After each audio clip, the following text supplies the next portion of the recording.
Twitless, what are we talking about today? Hey, today we're going to dive into some Secrets of Doom from Marvel Rivals, the new action combat game that's all the rage. I finally had a chance to play a few hours of it this past week, and then diving into some secrets explored in Doom 2099 by John Francis Moore and illustrated by Pat Broderick. And in the Marvel Rivals, as many of our viewers are probably more aware than even we are, the general setup of why we have all these Marvel characters fighting each other constantly is that two, not just one, two Doctor Dooms, the contemporary one and Doom 2099 get into a kind of a battle of wills and over time and space and fracture all of reality in a way or threaten to fracture all of reality. And so Marvel heroes from different timelines, time streams all have to kind of battle it out and save the world in multiple instances. Um, and it's a wild game. It's fast. It's frenetic. And Magneto tended to be the character I was playing most of the time, and could play halfway decently. I tried playing Iron Man for a round and did nothing but feed the other team, and they thought I was a bot.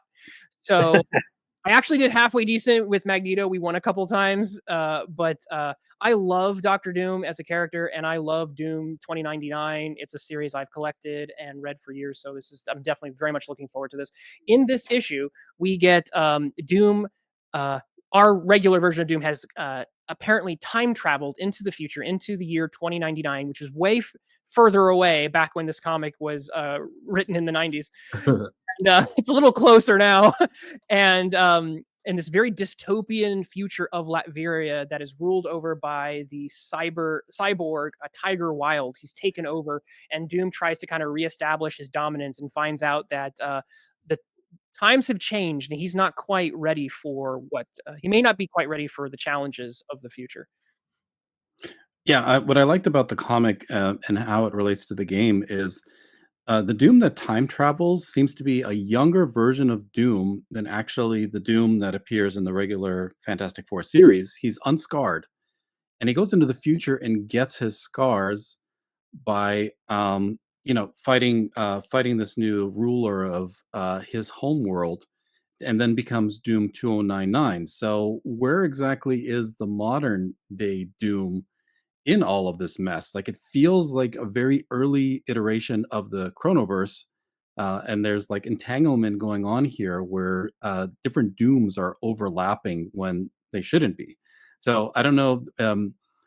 2099 could be the main timeline for Marvel Rivals, given that there's an entanglement that occurs that brings in all of these other timelines when 2099 is already doing that. So there's a lot of like untangling to be Mhm. done here. And One of yeah, the things how this one of the things this series does that I really enjoy is that they keep it very ambiguous about, especially in the early issues, and quite a while actually, about is this the real Doom or not? He has memories of his older life, but there are certain things like the scarring, there's certain things that don't quite add up, and other characters are very quick to point this out. So, like the story, uh, John Francis Moore, it kind of knows that he's playing with that, and he leaves it ambiguous, which really kind of allows some very rich storytelling to happen and for some very interesting puzzles to occur. And he doesn't try to just solve that question out of the gate. And it actually becomes kind of a plot specific thing that they explore later. You know, who's under the armor? Is it Doom? Is it a clone? Is it Doctor Doom who mind swapped with somebody? This is something they're actually still playing with today in the 2019 Doom 2099 story that they did as kind of a one shot. So who is Doom 2099 is a question that has been revisited multiple times and sometimes gets you different answers.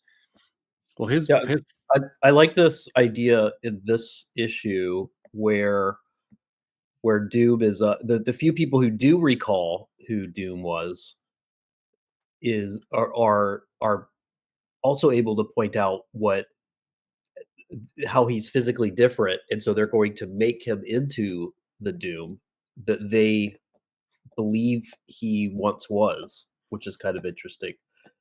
And given that there's some sort of time tear going on, like it makes you wonder: are they actually creating the Doom that they once remembered in in the year 2099. Since he's been potentially flung forward in time before, like, he had his facial scarring and stuff like that. I But don't know. but his I appreciate memories, those kind of, yeah, but he but in remembers that case, being old though. So like I said, there's some that's true. shenanigans going on. No, you're totally right. That's what makes Yeah. it really interesting though, because there's some counter the It's not clear story. that there's a solution. Yeah. Hmm. It alludes Yeah, to those kind of things, but yeah. even what I'm describing doesn't solve all the story points, and And I love that it's kept in suspension like that. they're creating. It's deliberately put there because like a terrible writer would like unconsciously, sorry, Mhm. a terrible writer would I'm not going to unconsciously talk today. make this. I'm just saying I like that a terrible writer could have made this way worse. I think it's a mark of a good writer to like put these seeds that sometimes conflict with each other. Yeah. Yeah, well, and like you were saying, they're creating the modern day Doom, but then that Doom then confronts 2099 Doom in the Marvel Rivals game and creates this tear, this chronoverse overlap. So Yeah. it's all self fulfilling. It's kind of interesting how they all end up overlapping in that way.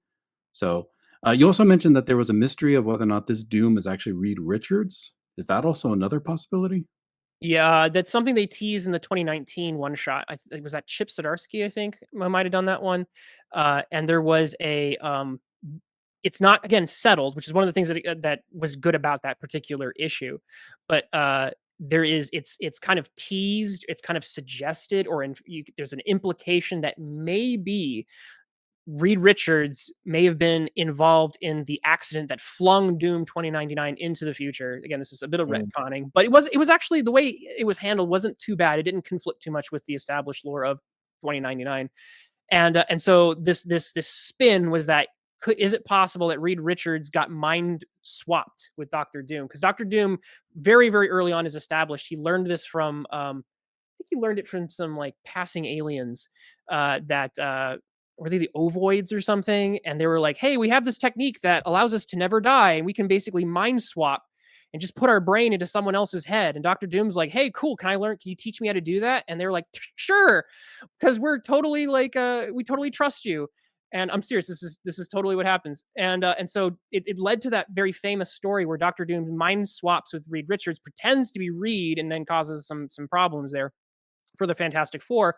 So this Doom 2099 one shot brings that back as an implication that maybe our Doom 2099 could have been another mind swapped. There might be something going on there. Is he actually Reed Richards, perhaps, or Physically, maybe yeah. for a time at least Reed believed to be Doom in that particular issue. And Mm. again, the man behind the mask, Doom 2099, one of the most interesting things that John Francis Moore does in this series is, again, keep you guessing who is actually behind the mask. Is it Doom himself? Is it him in another point in his own timeline? Is there a predestination kind of paradox or something going on here? Or is it a clone? Is it something else going on? And I like that. Would that put Reed's mind in the body of Doom, a different timeline Doom, I guess? I mean, that's just, well, you probably don't even wanna spoil that. But There's it that happens opens in issue 10 probably, but it opens some like well that's the Reed Richards thing I think is something that was just explored in that 2019 series. In the series we oh, have, the Reed thing I don't think is really brought up. It's mhm. mostly established that this, the time of heroes has passed, they're all long gone. Doom is in this new world. But here's where it gets interesting because this is John Francis Moore is also known for his writing on Chaykin's American Flag, which is kind of dystopian fiction about America. And so again, sounds very similar to what we have here because the world of Doom 2099, Latveria and otherwise, is very cyberpunk. It's very like dystopian, futuristic, run by mega corporations. If you love cyberpunk, if you love Shadowrun, you Mhm. love that type of fiction, you're gonna the Matrix stuff like that. There's quite a bit of net running and Matrix stuff going on here too, virtual reality. And so Doom is entering into that world. But what gets really interesting is that the world of cyberpunk stuff is very, like I said, it's very dystopian. The morality becomes very gray. The characters become edgier. And so the other 2099 figures like Spider-Man 2099 or Hulk 2099 or the X-Men, the morality becomes more gray for all of them. And Doom works so well in a morally gray atmosphere. He can really shine as a protagonist when he is playing a sort of Game of Thrones with these mega corporations who are completely without conscience. He can actually come across as a bit of an underdog, almost a little heroic, because he's just a tinge old fashioned, and he has that honor he's always had as a supervillain. And so you root for him in this comic, and he gets Yeah, kind he of was like, getting smashed around, wasn't he? yeah, Pretty yeah, quickly. yeah, yeah. Let's take a brief pause to hear from the awesome creators joining us today and find out what cool projects they're currently working on. Hey guys, if you love sword and sandal historical fiction with a healthy dose of ancient Roman and Egyptian fantasy mixed in, then check out Kyrie. We've got 450 pages printed so far, a fourth book on the way. Order your books today at curiecomic.com.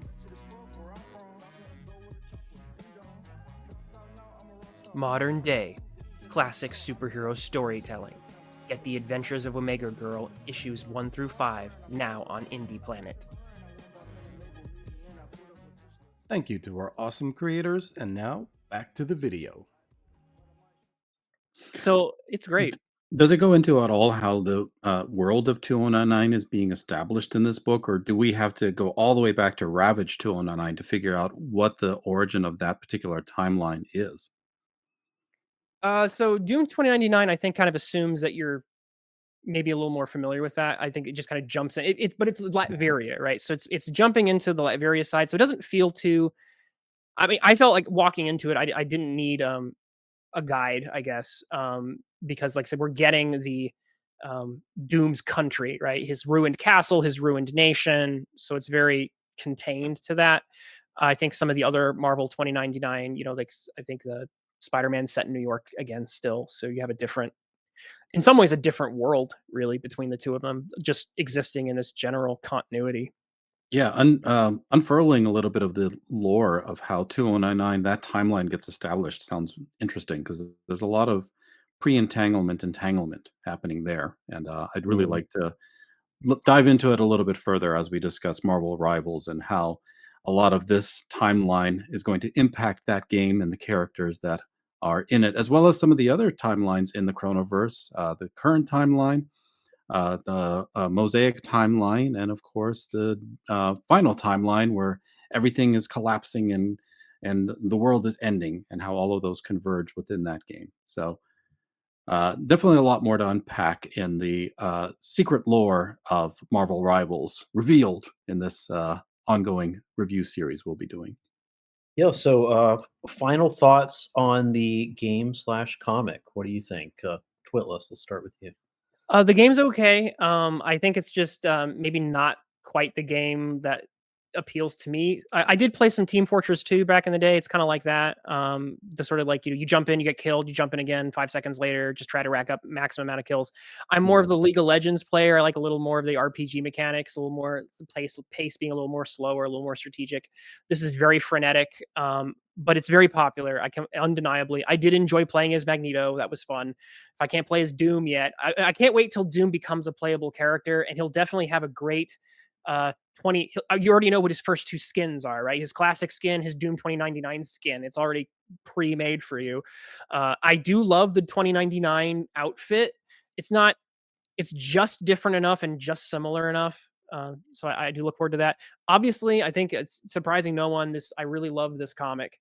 I love seeing this other side of Doom. He's a little more mature, or he matures very quickly. He learns that he's not the ruling elite. He's going to have to recover his place. He's going to have to be smarter. He's going to have to be less impulsive, and that makes him actually more of a protagonist you want to follow as you root for him against these evil, conscienceless, and nationless corporations.